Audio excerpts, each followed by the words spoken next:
Welcome to the Keep Going podcast. We got a special treat today for y'all.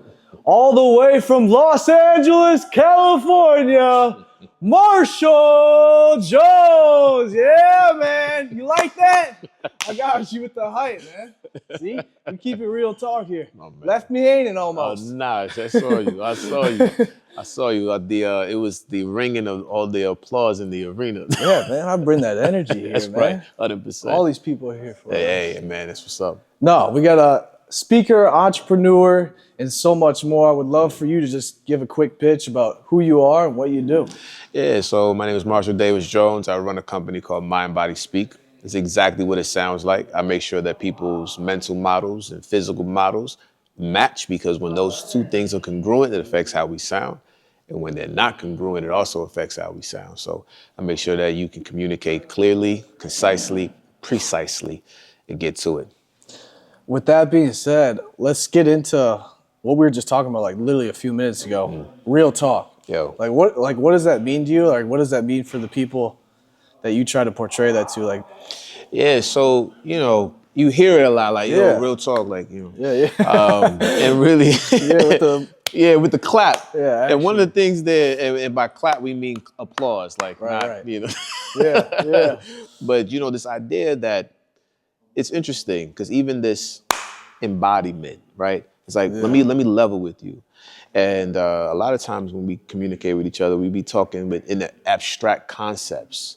And then it's like, sometimes you got to lay things on the ground, and people are afraid to do that. So they hide behind a lot of complex ideas. They hide behind, the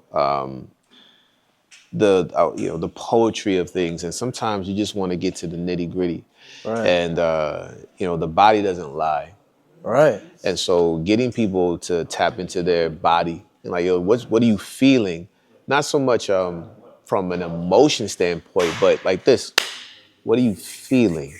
What does this feel like? When you pick this up, when you handle this, when you manage this, what are you feeling? What's the challenge? And then how can you speak to that directly in a way where you're not taking away somebody's dignity? Because really, a lot of times when people think about being real, sometimes they might say, well, I'm going to give you a piece of my mind and let you have it. Yeah. But I'm trying to cut you at the knees. Yeah. You want to be able to talk to somebody and say, listen, I might not agree. This might not work for me, but I don't got to cut you down. Right. I can just stand on my own business. And man, apparently people find it valuable to get into that kind of thing. When you're talking about the body doesn't lie, what does that mean? That's so, what I want to know. So. They there was this research study where they were looking at people's behavior about what they liked or didn't like, and they could see they can use the mouse, right? And it's like, click, yes, no, yes. And they found that for when people were being dishonest, there would be a slight go at one direction and then they'll flip it at the last second. And so on a very subtle level, the body is telling you the truth about whatever you sense. Not saying that what you're sensing is true, but the truth about where you're at, right, comes out. And so when I say the body doesn't lie, it's like, look, if you feel a way, that's a genuine feeling. Yeah. Now, what you attribute that to, what you assign to it, you can make your choices. But a lot of times we try to ignore that little hunch. You're let's say something don't work out. How many times has that happened where you go, I had a feeling 2-3 months before that something was, you know what I mean? Your intuition. Almost. Exactly. Yeah. Which when people use that word a lot of times, right, it kind of feels out there. Yeah. Intuition. Yeah. You got to have. Yeah, almost woo-woo. Yeah, we're very woo-woo. Right. But when you just look at just this sort of other perception that's here's what somebody said. Yeah. But here's what I'm hearing. Here's what I'm looking at. And we forget that we got these senses. Yeah. Think about it from, your home security system. Okay.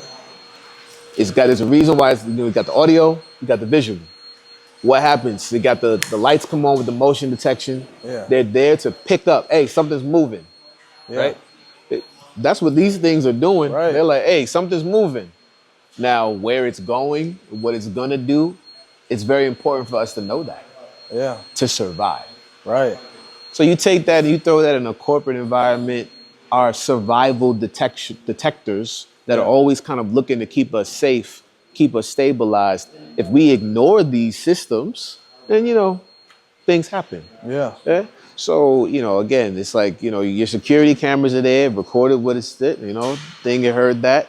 The lights came on when you move, but it's up to you what you want to do with that information and how you want to handle that information. That's true. You know what I mean? Yeah. Yeah. I always say, energy doesn't lie. Yeah. And the truth vibrates the fastest. Yeah.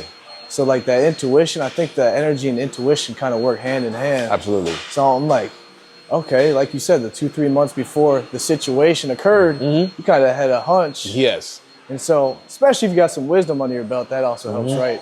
So how does like wisdom play into that as well? Is trusting your intuition, wisdom, and then speaking on that? Man, there's there's this book called The Voice of Knowledge that I'm looking at right now. And what I like about it is I think sometimes people attribute being wise with being super smart. Yeah. Like, I have a bunch of information in my brain. I can spit it back at you. But like you were saying about common sense, it's like, so wisdom is a certain common sense. It's like, common decency. And we kind of know when we're operating in that place, and you can't throw your intelligence at it, right? So Well, wait, do you think everybody has a different moral compass though? Because you know what I'm saying? probably. Like, is that why they're doing what they do? Man, listen, it's a compass, right? So Yeah. whatever's north for you or for Right. me or for whatever, I don't think we all have the same one. Yeah. Like, just like, if I jump in my car, Google Maps, I say, this is where I want to go. Yeah. Somebody else jump in their car right next to me, but they want to go somewhere else. Yeah. And so it really depends. But that compass and that sense of direction still operates with magnetism. What am I drawn to? And without having to be super smart, we just know, like, listen, people want what they want. They want to go where they want to go. And when we communicate, we're either in the way or on the way. In the way or on the way? In the way or on the way. And so Listen, sometimes if somebody feels like you're in the way and, they can knock you over, they knock you over. If they feel like they're on the way and they feel like they can drag you along, they will. But those are two very negative points of view. But let's just say, you're in the way, but you're in the way because you are a consultant or somebody that is presenting an obstacle and a point of view to help them see down the road, right? Or you can be on the way because you're there to, guide them along and be there for the ride. But if you look at those two things, are you in the way or on the way? You start to see, like, you can start to draw whole dramas. You can look at any movie, be like, all right, this character's in the way, this character's on the way. Yeah. And depending on how tough the villain is, was Thanos, right? Yeah. Thanos was in the way. Yeah, man. So it took all the Avengers to like move him out the way, as an example. But it's without having to be super smart about it. Yeah. You just see where you're going, where other people are going, and then operate from that place. You know what? That makes me think about that. Well, like wisdom. Here's an example of wisdom. My parents are. I was like, yeah, I'm gonna have kids, but I don't think I'm gonna raise them on the West Coast because I don't think they have good morals and values out here.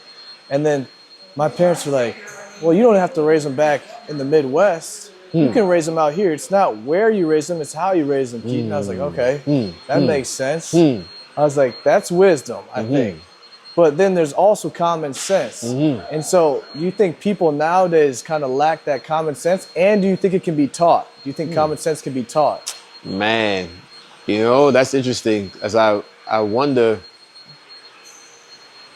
where are you from in the Midwest? I'm from Wisconsin. Wisconsin, okay, Green Bay, now. man. I'm a cheesehead, man. Cheesehead. Hey, go Pack, go, man. Hey, listen. I find that, different regions have different ways of living. Yeah. A certain pace of life, certain values. And I do believe there's something to be said about surrounding yourself with people who have the same values, because it's like swimming in a school of fish. Yeah. If you with the school of fish together, you all know bank left, bank right, etc. But if you're gonna swim elsewhere, you're still you, Yeah. right? And if you have yours, there's still that. I mean, I wish I could be like, I have the gauntlet of judgment to say what we don't or do not, or we have or do not have. Yeah. But, it's very like, if you open your phone and you hit your algorithm, Instagram will show you what you're looking at, right? Right. It shows you what you pay attention to. And, if you borrowed your people's phones, you know what I'm Right. saying? Like, let's just look at your explore page. Yeah. It's like, this is where you go. This Yeah. is the information you pay attention to. And I think that it's probably safe to say a Right. lot of us have some interesting variety. Right. You know what I mean? And, you choose the people you spend time with based on that.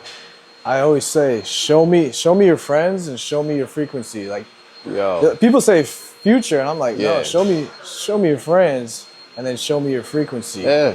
So, Yeah. is that whoever your tribe is, that's the vibe. Like, but whenever I tell people, when people come in the room here, I say, once you're in the room with me, you get in tune with me. It's an energy. Word. Because the energy doesn't lie, right? Word. It doesn't. So, it doesn't. But Dropping bars over here though, like you got No, the you traveling vibe in the room and the tune. Like, okay, I hear it.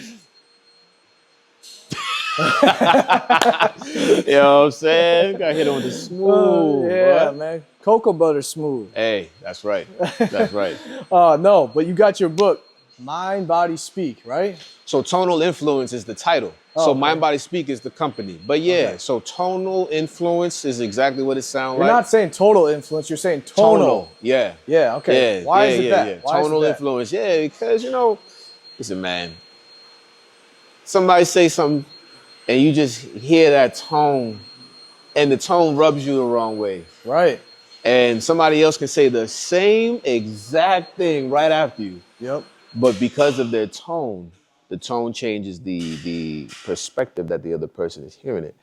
And the tone is really what guides sort of the pathway that the words are going. Like, so if I'm giving you a tone that's a bit more aggressive, then the path that my words are gonna take are gonna be to your threat detection centers that are looking to like, yo, what you trying? You want to fight? Yeah. But if I'm saying something that's maybe firm, Right. but it's just firm, then it's like, okay, that goes to a different place where okay, this person is establishing a boundary. I know not to cross this, and those are polarizing ideas. But like just look at like a gentle nudge for somebody. Like, hey man, Right. I'm not saying this is a bad idea. Right. But you might want to look at this over here. Versus like, hey, bro, what are you doing? You stupid? Yeah. Both of the same thing, Right. right? But the tonality and not just the tone of the sound, but also the tone of the language, the tone of the words, all of these things kind of come into play with how people take things and then take them with them. Quick question then. What is the best tone to use in sales in your opinion? Yeah. Man, listen. So, there's a few ways to look at it because you really do have to look at different areas of the sales cycle and also what motivates people. Because there's some people that really want fire up under them. Yeah. Like that's what they want to hear. And if you come Right. in like, hey, so got this thing for you, and they're like, I don't want to talk to this guy. But then you have people that like if you don't talk to them and kind of gently move them along. And so it's for sales, I think it's really more about getting in tune very quickly, Oh yeah. which doesn't take long. There's a So it's like situational. You're saying. absolutely Yeah. situational. Yeah. Like, you know what I'm saying? Like the auctioneer at the auction, like, okay, cool. That's great for the auction thing here. But let's say if you're trying to buy this car, somebody wants to sell you this car versus a used Honda. Right. There's a whole different vibe to the salesperson that's going to sell you this car. Yeah. Versus the person that's trying to sell you a used car, as an example. And so, you start to look at the market that you're in. Like luxury has a very different tone than like, let's say you're selling something that's like a car that's a safe car. You ever hear like the commercials? Yes. They're like, the tone for like, this is the new la la la la la la. They want you to feel that smoothness. They want you to feel the interior of the seats on their voice. But then you have another car, they're like, this is the Jeep Wrangler. Da, da, da, da. Yeah. The tone that they're selling that car with is you're going to be on some rugged terrain and we want to give it to you. So what makes sense. the path that you're moving or the path that the person is leaving with, that determines it, right? If I'm buying something that's adventurous, your tone needs to sound like this is for an adventure. If this is about being nice and smooth, or if this is about, having a sense of prestige or whatever it is to have you can see how the tone can change. Yeah. What do you think? What do you think the best tone is to use with your partner, your wife or your husband? Yeah, see, I'm gonna put Man, bro. Again, it really does come down to context, because someone would say, "Well, always use a gentle tone," but let's just say your person's about to get hit by a vehicle. You're not gonna be like, "Hey, move out of the way." Right. Hey. Right? Yeah. So it's still situational. Yeah. I could tell you, what tones to avoid.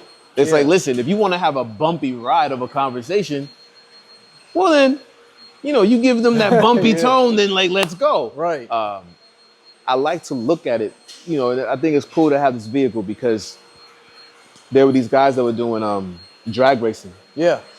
And the night before they raced, they went out to the road, went back, and they did some stuff to the car. So when they won, the other car literally went whoop. They won. The lady goes, so how did you guys win? They said, well, last night we came and we tuned our car to the road. Oh. And I thought that was kind of fly because. Depending on the road that you're on, you're not changing yourself. Like, it's like, listen, they didn't go and get a new car. They came out, they surveyed the territory. They were like, all right, this is where we want to go. Right. This is where we're trying to get to. We're trying to get this over the line. So you tune your car to the road. Right. You know what makes me think about what you're saying? What's that? It's not the strong. It's literally not the strong that survive. It's the ones that can adapt. There you go. It sounds like that's what they were doing. Absolutely. Right? Absolutely. But go ahead. Yeah, man. I mean, look, it's and when we think about that tuning, it's not too much like, because I think sometimes people can wonder like, well, do I have to like flip flop and be like, a super shapeshifter? Not really. There's not that many varieties of terrain that we roll cars on. Right. It's like, you got gravel, got some rocks, you got more rocks, right? So, and then you got the stuff that monster trucks be doing when they be jumping over cars. But it's just basically, look, the same thing. Snow, rain. You start to look at the elements. And it's not that much variety. It's like, if you want to go and you're driving on slick road, you want to be chill and not like slide. If you're driving through the snow, you want to have heavy duty tires that can crunch through that thing. Right. If you're driving over some rocks, you want some good suspension so that you can move and bop. But this is why you have to get into your body. Right. Because if you're stiff, then, you can put that on one road, but then you put it over here and it can't go nowhere because it can't move. It doesn't have the suspension. Or, you got good tread for this, but then you put yourself in another position and your feet aren't working the same over here. And that's, there's reasons why people get briefs when they go into territories, like people that do solar or whatever, when they go out and do sales in a certain neighborhood. It's like, okay, where am I? Right. What's the lay of the land? What are people receptive to? Because if I just come in like, oh yeah, I'm salesman number one, without knowing your terrain, you fall on yourself. Yeah, 100%. So we kind of went over the title of your book, right? Yeah. But like, when you're writing that book, what inspires you to write it? Man, I'm sure there's a story. I'm sure there's a story inside bro? Once upon a time. No, seriously, the main purpose of writing the book was to democratize the knowledge that I had gathered. Yeah. Working with me one-on-one is not inexpensive. Yeah. And so I was like, hey, not everybody that I meet or come across can afford to pay for my one-to-one time. Yeah. But they can buy a book. And it was just like, hey, I've learned a bunch of stuff. I can't always get it all out. Let me put it somewhere where people can, bite-size, digest. It's even written in a way where it's just one, each page is one chapter, one idea. Yeah. Just so that people can just pick it up, read something, put it down, see if it works for them. So yeah, man, it was an exercise in, can I write a book that acts like the modern internet? Like, people go on Instagram, they pop in something, they click it. It's 1 to 2 minutes of your time, 3 minutes of your time, done. Unless you keep scrolling. So it was like, let me experiment with that as well. Right. Yeah. So like when you're talking about tone and everything that tone has to offer, what's the biggest lesson that tone has taught you? Man. You can think on it. Yeah, I'm like, what is the... When he's thinking, zoom in though. Right into my nose. We'll get the Jeopardy music going, right? There you go. There you go. So, the biggest lesson...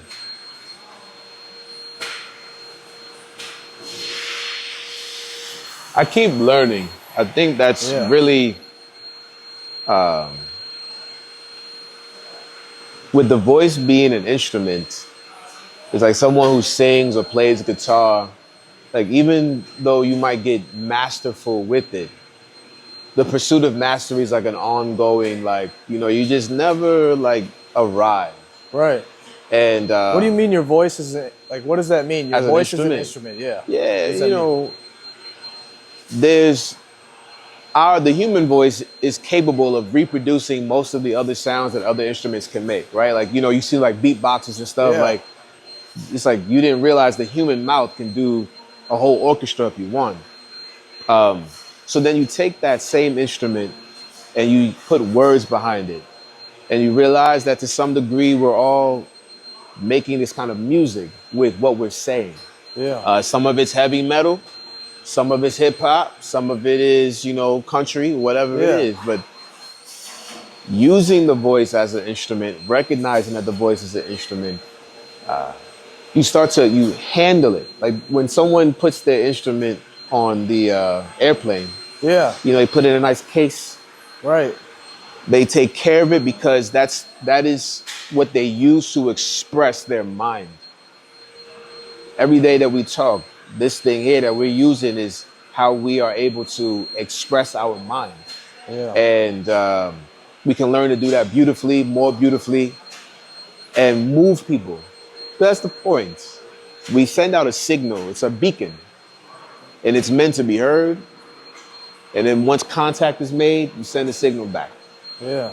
And, nowadays with everybody on the phone, we can jump online, put a camera up, whatever. Those who decide to pick up the instrument and really look at it with the level of sincerity and care. Yeah. There's wonderful things you can do with it. Yeah. And so I think the lesson, a lesson, man, is you can always keep going. Keep going. Yes, sir.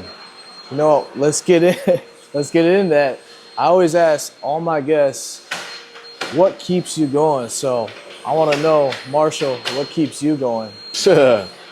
Man, I like to move. You like to move? I love to move. Yeah. I love to move.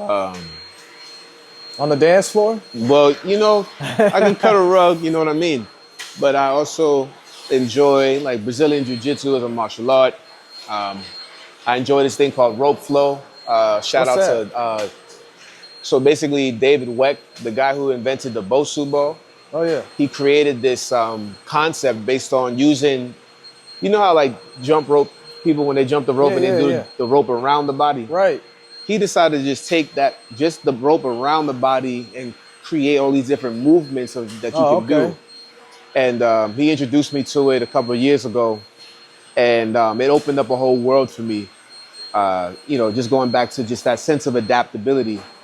The more that you can move, the more that you can flow, the more that you can adapt. Yeah. And I enjoy the the tenure of that. Like Yeah. just consistently learning what my body can do, how it can move, and then taking what I'm learning and translating that for people who want to communicate and move other people. Yeah. When you're talking, I want a clip for social media here.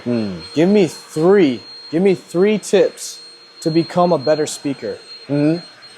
So when you think about pausing, a lot of times people pause in John Maxwell book, Power of the Pause. yeah, the power of the pause. Okay. When people pause, they'll think more about just no longer speaking, but taking the body and pausing is what gives the pause a lot of power.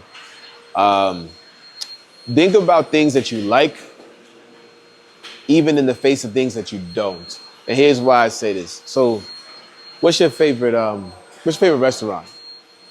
I would say my favorite restaurant, I think I like Sushi Roku. Okay. Sushi Roku. Okay, boom.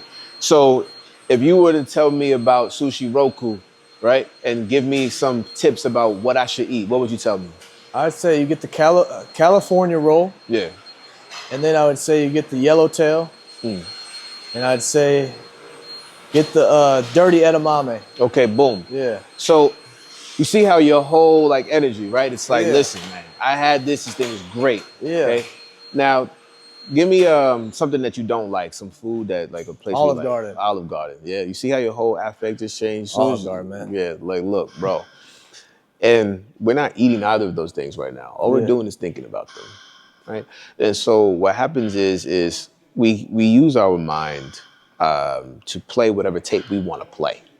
And if I'm thinking about Sushi Roku, and I'm like, man, let me tell you about anything else. Like, let me tell you about this jacket that I got. Yeah. Man, when I got this jacket, et cetera, et cetera, et cetera, et cetera, et cetera. But let's say I'm thinking about the Olive Garden. Like, yeah, let me tell you about this jacket I got, man. What we are able to do is we're able to frame and use our mind to frame, and our mental frame will affect our tone. And we can transmute our frame. A lot of times we go into a situation where we're taking what just happened into what's happening now. Right. Yeah. And somebody would think that what's happening now, like, oh, you're not excited, you don't like da-da-da-da-da. And it's like, that's not even it. You have something else on your mind. But the goal is... How do you do that? Like, let's say, I see this happen all the time, or I hear about it. Yeah. The husband comes home from work. Yeah. He's in a bad mental frame. Yeah. He takes out whatever bad deal or bad situation happened at work out on his wife. How would you get in a better mental frame before you walk in the door so you don't have that? Man, so it's going to sound stupidly simple, but you really do have to think about things that you like. Yeah. Because the mind just starts to, it's like a nice little snowball, right? So if I'm like, man, I'm ruminating about this bad deal, it just gets louder. Yeah. You're like, look, yeah, but. So that's the tip. The word, when somebody says, hey, but, it negates whatever happened before. Right. So you can say something like, watch what happens. Man, I have a beautiful thing at home, beautiful family at home, but this deal just went sour. Versus, man, this deal went sour, but I have a beautiful thing at home. Totally different frame. Right. Very small word, right? People say, oh, don't say but. No. It's not that you don't use the word. You just got to change the order. Like, if you're like, listen, if I want to knock this out real quick, yeah, everything just went to trash, but I still have my dignity, but I still have today, but I still can do one more, but. Yeah. So that small word, using that to reframe. Yeah. What I do, whenever something's got me like at a low frequency, Yes, sir. or I don't feel good, I'm just like I had something happen last week. Somebody made me mad, and I was like, besides going off on them, let me just go do a good deed for someone. So literally what I did, I went down the street to Trader Joe's, I bought some flowers, and I handed it to a woman. And then she lit up. She was There you smiling. She's like, "You made my day and my week." Mm-hmm. I was like, it was a beautiful thing. So you I looking, felt better after. Yeah. I'm sure you did. Yeah. So you looking at that like, yo, this person pissed me off, Right. but I'm gonna go do this. Yeah. But like, imagine if you would have went, yeah, I feel like doing a good deed today, but this person pissed me off. That Right. good deed ain't getting done. Yeah. Right? Yeah. And so you flipped it. The order. You were like, yeah, I feel like trash, but I'm gonna go do something else. Right. And it's an interesting examination on the little words Right. in between things, man. And that's a dope story right Yeah. there, bro. Like, yeah, you need more of that. We do. And if people need more of you, where can they find you, follow you, your story? What are your handles? What are your handles? Oh, yeah. Marshall Davis Jones on Instagram. Okay. Mindbodyspeak.com. Look into the camera. Tell them one more time. All right. Marshall Davis Jones on Instagram. Marshall Davis Jones on LinkedIn. Mindbodyspeak.com. Talk to your boy. Okay. I was going to ask, we can keep it going, but I was going to ask, what's something that you would tell your younger self or somebody sitting in a situation at a younger age that they could apply to their life to get a better outcome that you've gone through?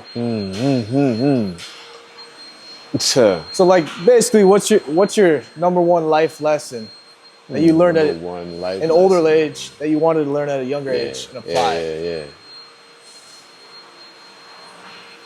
Yo, it's tough out here. It's tough out here. But we were made to thrive. We were made to build our minds and our bodies stronger, tougher, more resilient. We were designed to withstand the elements. We were built. The organism of being a sentient being means that we come out here to make the most of what we have. So yes, it is tough out here, but we're built for that. How'd you learn that? Dealing with the tough stuff. Yeah, lifting some weights now.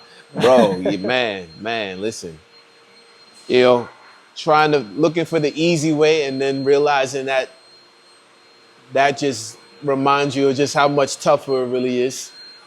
Yeah, man. When you respect the nature of nature, man, you look at like the wind and the trees and all that stuff.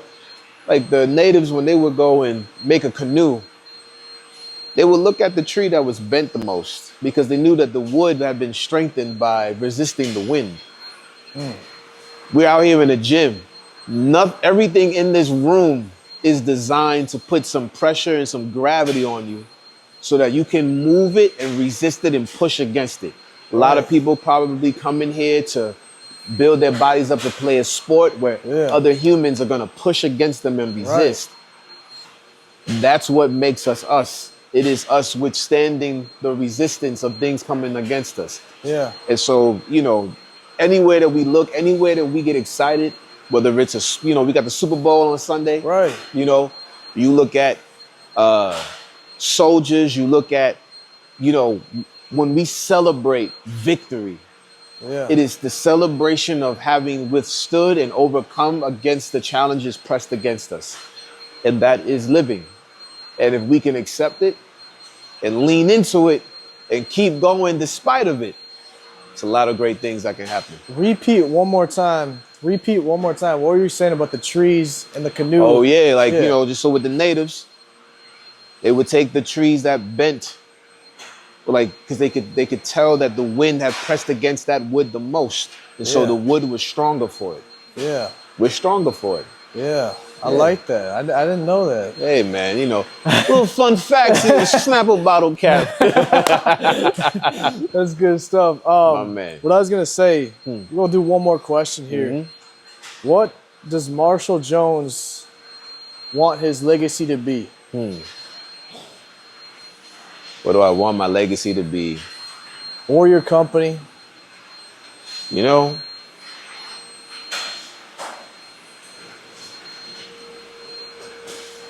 for the legacy, to have been wise and kind. That's what the world will remember. Yeah. And as much time as I have to be alive to pour into those two things is what I'll do. Well, thank you so much for pouring into us. I appreciate you. My man. We got some stuff coming up. So, hey, look for us on YouTube, Instagram, TikTok, every platform possible. Go follow Marshall Jones. We'll drop the handles and the links in the bio below. So we appreciate you and thank y'all for tuning in and watching us. Yo, you got it. There we go, man. My man. All right, thanks for coming in. Yo, bro, come on now.